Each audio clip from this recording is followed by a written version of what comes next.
မာဆန်သာတို့မိသားစုဟာကျောင်းဝဲရဲမှာရှမ်းပြည်နယ်ကလောမြို့နာရွာလေးတွေမှာနေတဲ့အဖိုးနဲ့အဖွားအိမ်ကိုအလဲသွားကြပါတယ်။အဲ့ဒီရွာလေးမှာကိုလိုနီခေတ်ကလေးကတိစောက်ခဲ့တဲ့နှစ်ပေါင်း100ကျော်တက်တန်းရှိရထားဆေးရုံအိုကြီးတစ်ခုရှိပါတယ်။ဆေးရုံဟာအပြင်ပန်းကြည့်ခမ်းနားပေမဲ့လူပြက်ပြီး6သွေးနေတာကြောင့်ရွာခံတွေကအရေးပေါ်ကိစ္စမှလွှဲရင်သွားလိမ့်မရှိကြပါဘူး။မာဆန်သာတို့ရောက်ပြီးတပတ်လောက်ကြာမှအဖွားဖြစ်သူကရုတ်တရက်ဖျားနာလာပါတယ်။ဆေးကန်းပြပေမဲ့မတက်တာလို့နောက်ဆုံးမှအဲ့ဒီဆေးရုံအိုကြီးကိုတင်လိုက်ရပါတယ်။အဖွားကိုအောက်ထက်ကအမျိုးသမီးဆောင်မှာတင်ထားပြီးမာဆန်သာတို့ရဲ့အမေဒေါ်လာနဲ့ဒေါ်လေးဖြစ်သူဟာစောက်ကြည့်ကြပါတယ်။အဲ့ဒီညတစောင်းလုံးမှာလူနာဆိုလို့အဖွားတို့တယောက်ပဲရှိတာပါ။ပထမညမှာအဖိုးကဖျားပုတ်တော့ပိတ်စာအုပ်နဲ့အမွေးတိုင်းတွေပေးလိုက်လို့ဒေါ်လာတို့ကအဖွားကောင်းရေးမှာထားပြီးအိတ်ကြပါတယ်။အဲ့ဒီညဘာမှထူးထူးခြားမဖြစ်ပေမဲ့ဒေါ်လေးဖြစ်သူကတော့ရေချိုးခန်းသွားရင်အပုံနဲ့လို့ရတယ်လို့ပြောပါတယ်။ဒုတိယညမှာတော့ဒေါ်လာတို့ကအိမ်ပြန်ပြီးပစ္စည်းတွေသွားယူရင်မင်းညဘာမှဖြစ်လို့ဖျားပုတ်တော့နဲ့ပိတ်စာအုပ်ကိုအိမ်မှာမေးထားခဲ့မိပါတယ်။ဆေးရုံပြန်ရောက်တော့ည9နာရီလောက်မှာဆရာဝန်ကနောက်ဆုံးအချိန်လာကြည့်ပြီးပြန်သွားပါတယ်။ဒီဆောင်လုံးမှာဒေါ်လာတို့ညီမ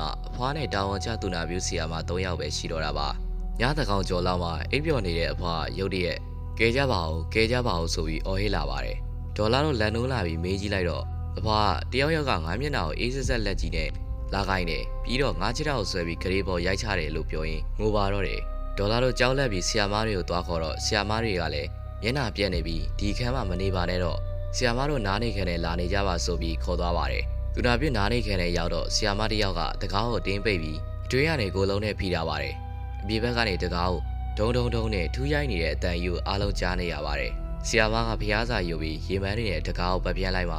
အတန်းတိတ်သွားပါတယ်။ဒါပေမဲ့အပေါ်ထက်ကနေလူပြေးတန်တွေဟိုရှိဒီရှိတန်တွေကတော့မနက်မိုးလေးထိကြားနေရတော့ပါပဲ။တစ်ဖက်မှာလည်းအိမ်ကနေလိုက်လာတဲ့ဦးကျော်နဲ့တကယ်ကြီးတို့ဟာဆေးရုံကိုရောက်လာကြပါတယ်။အောက်ထက်ကမောင်ရဲပြီးတိတ်ဆိတ်နေလို့အပေါ်ထက်ယောက်ျားလေးဆောင်ဖက်ကိုတက်သွားကြပါတယ်။အပေါ်ထက်ရောက်တော့ဇင်းရက်လန်အဆုံးကနေလူ၄၅ယောက်စကားပြောနေတဲ့ကိုကြားရပါတယ်။အတန်ကြားကိုသွားကြည့်တော့လူမတွေ့ရပဲလူနာတင်လဲတစ်ခုကသူ့လိုသူတို့စီကိုရှော့တိုက်ပြီးပြေးလာတာကိုတွေ့လိုက်ရပါတယ်။လဲပေါ်မှာသွေးခွက်တွေနဲ့စပင်းဖွားကိုတွေ့လိုက်ရလို့နှစ်ယောက်သားကြောက်လက်ပြီးအောက်ပြန်ပြေးစေပါတယ်။လေကားရင်ရောက်တော့အောက်ထက်ကနေခေါင်းတုံးနဲ့အမျိုးသမီးတစ်ယောက်ကလူနာဝိစုံအစိမ်းရောက်ဝေးပြီးခေါင်းကိုင်းဆိုင်နဲ့တက်လာတာကိုတွေ့လိုက်ရပါတယ်။မျက်နှာကိုသေချာမမြင်ရပေမဲ့မဲမဲတရံကြီးဖြစ်နေပါတယ်။ဦးကျော်တို့ပြေးပေါက်มาပြီးအပေါ်ထက်ကအခန်းတကယ်တည်းဝေပုံးနေလိုက်ရပါတယ်။အခန်းထဲရောက်တော့လေအခန်းနောက်ကနေလူတွေစကားပြောတဲ့နေရီမောတဲ့တွေကိုကြားနေရပြန်ပါတယ်။အပြင်ဘက်ဈေးရလမ်းမှာလည်းခုနကအမျိုးသမီးကလမ်းလျှောက်လာပြီးသူတို့အခန်းရှိရောက်တော့တကားကိုဒုံနဲ့ထူပါတော့တယ်။ဦးကျော်တို့လည်းဖုန်းထဲကနေပိရိတ်တရားတော်တွေဖွင့်ပြီးမနက်မိုးလေးနဲ့အထိကြောက်စိမ့်နဲ့ထိုင်ဆောက်ခဲ့ရပါတယ်။မနက်မိုးလေးတော့မှဒေါ်လာတို့နဲ့ပြန်ဆုံပြီးအဖြစ်မှန်ကိုသိလိုက်ရပါတယ်။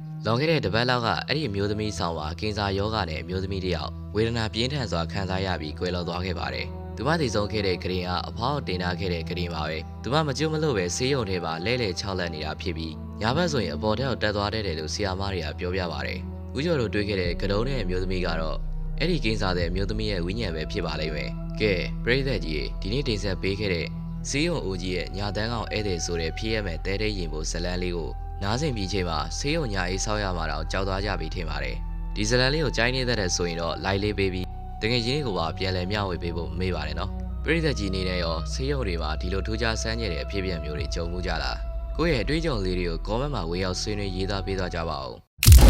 ။